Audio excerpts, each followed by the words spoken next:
সীমান্তে নজরদারির বিষয়ে আরো খবরাখবর আমরা জানবো। নীলফামারী থেকে যুক্ত হচ্ছেন আবু সাইদ অপু। আহ, অপু, আপনার কাছে আজকে সীমান্তের নজরদারির পরিস্থিতি একটু জানতে চাই, সেই সাথে কোনো পুশিনের চেষ্টা হয়েছে কিনা, কি তথ্য আছে জানাবেন।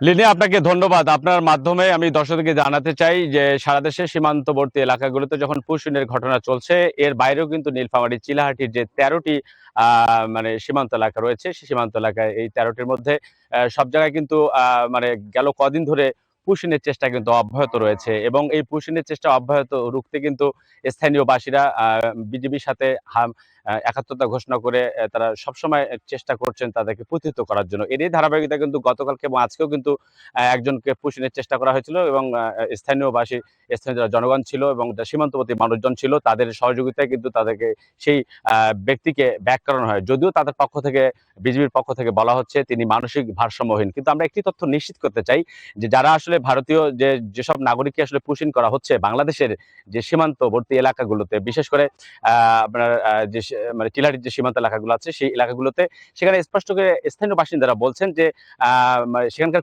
মানে ভারতীয় যারা বিএসএফ রয়েছেন তারা কিন্তু এক ধরনের একটা ইনজেকশন ব্যবহার করছেন যাতে মানসিক ভারসাম্যহীন হয়ে যায় এবং তারা কিছুক্ষণ ৩-৪ ঘন্টা পর এরকম ভারসাম্যহীন থাকে এবং তারপরে তারা এই কৌশলটাকে অবলম্বন করে তারা বাংলাদেশে প্রবেশের চেষ্টা করে। কিন্তু সেটিও কিন্তু আসলে প্রতিহত করার জন্য সর্বাত্মক চেষ্টা করছেন। যদিও আমরা বিজিবি যারা কমান্ডার রয়েছেন তাদের সাথে কথা বলার চেষ্টা করেছি, তারা আসলে গণমাধ্যমের সাথে কথা বলতে না চাইলেও স্থানীয় মানুষজন কিন্তু তারা বলছেন এই পুশিন ঠেকাতে তারা সর্বাত্মক চেষ্টা করছেন। কিন্তু আমরা প্রশ্ন করেছিলাম গণমাধ্যমের পক্ষ থেকে যে আসলে এই পুশিনটা আসলে যেভাবে ঠেকাচ্ছেন সেভাবে প্রতিদিন আসলে কিভাবে কতগুলো মানুষের সমাগম হচ্ছে, যে প্রতিদিন ৮ থেকে ১০ জন পুশিনের চেষ্টা করা হচ্ছে, কিন্তু স্থানীয় মানুষজনের চাপের কারণে এবং এখানকার বিজিবির তৎপরতার কারণে সেটি আর মানে সম্ভব হচ্ছে না। যার ফলে এখানে তারা সতর্ক অবস্থানে রয়েছেন এবং স্থানীয় মানুষজনের মধ্যে একটি ভীতিকর অবস্থা তৈরি হচ্ছে। কারণ যে পররাষ্ট্র নীতি রয়েছে সেই নীতি অনুসরণ ব্যর্থ হচ্ছে কিনা সেই প্রশ্ন কিন্তু সীমান্তবর্তী মানুষের, এবং রাষ্ট্রের পক্ষ থেকে সর্বোচ্চ ব্যবস্থা নেওয়ার জন্য রাষ্ট্রপতি উদারত আহ্বান জানিয়েছেন।